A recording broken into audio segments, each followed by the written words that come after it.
This week, we are taking a look at a new book out this summer on the Flint water crisis. It's called The Poison City. The author is Michigan journalist Anna Clark, and it details the timeline of what happened in Flint, along with infrastructure concerns that go beyond. One Detroit producer Will Glover has more.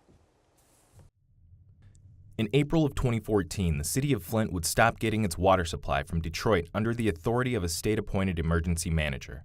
This would become the most identifiable catalyst for what is now known as the Flint water crisis. Now, years out from its inception, we talk with journalist and author Anna Clark, who's written a detailed step-by-step account of what happened, who was involved, and where we are today in her recently released book, The Poison City. I've been a freelance journalist for my entire career, and I write mostly for national publications. I have felt that there's something significant that comes by being a stakeholder here. I think it has informed my journalism in the sense of what stories I tell, how I tell those stories, my sense of what's important, being a stakeholder in these communities. I'm not from Flint, but just saying I'm from Detroit gives me a different ability to make a connection than if I were from Washington, D.C. or something.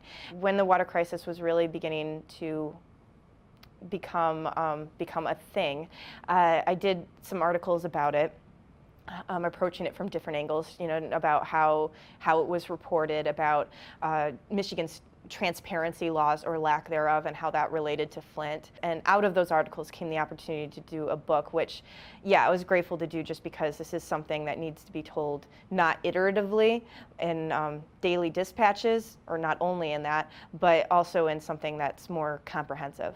The narrative about the Flint water crisis often starts in April of 2014 when the switch literally happened. And I think, in fact, the story goes back a lot longer. What made the city vulnerable in the first place?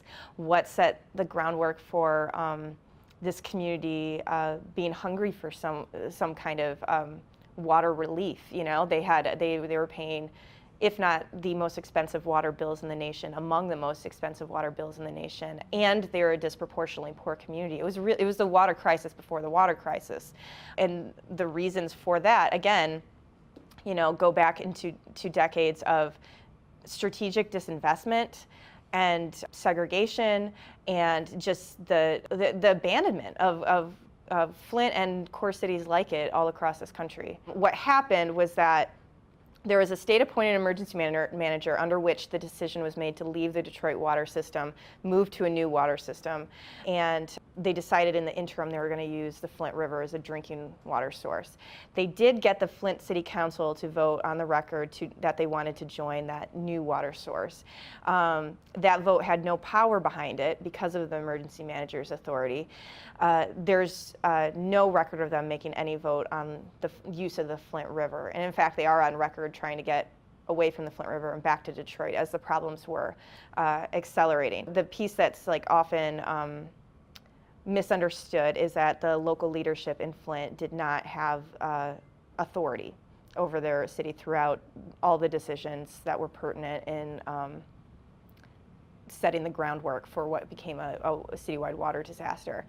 Another is that the Flint River itself was the problem, that people remember how polluted it was, at the height of industry, all those General Motors plants, residents too, there was a larger city at the time, there was no water regulations up through the 70s, and that river, like a lot of urban waterways, bore terrible mistreatment. That's true, and there are still some challenges with the river today, but it is much better off than it has been in a very long time. But this is like a story, I think, of institutions, and I think a number of different investigative task forces, including the governor's own task force, has put the bulk of the responsibility on the Michigan Department of Environmental Quality, because they have the responsibility for caring for the drinking water throughout the state. They had a particularly close role in Flint, sort of supervising these various switches, and the decision to not use corrosion control in Flint's drinking water, which resulted in the pipes getting corroded, is something that happened under their oversight. The corrosion control Anna talks about was a critical factor in the crisis. It was lead seeping from pipes that supplied water to people, not necessarily the Flint River water itself, that compromised the health of its citizens. Honestly, I feel like every time I talk about it, I'm shocked all over again. I think it's just one big shock.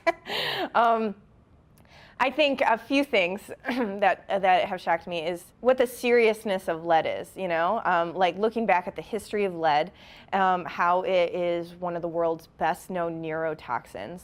It is a substance that is eminently useful in so many ways, has so many great uses. I wish it were not toxic to humans, because it would be great. It would be great. It's a great metal otherwise, but it is toxic to humans, and we've known this for thousands of years. But really, we are going to be exposed to it, some people more than others, some places more than others, but it's everywhere. And until we develop the political will to deal with it, it's going to be causing us problems. And in Flint, it got to, unusually dramatic proportions, but it's not just Flint's problem. Why did this city with so many financial challenges go into debt beyond debt, to fund a new water system that duplicated a service it already had, that is drinking water from Lake Huron? And it was going to have to treat the water itself and go through a number of other complicated steps to do so.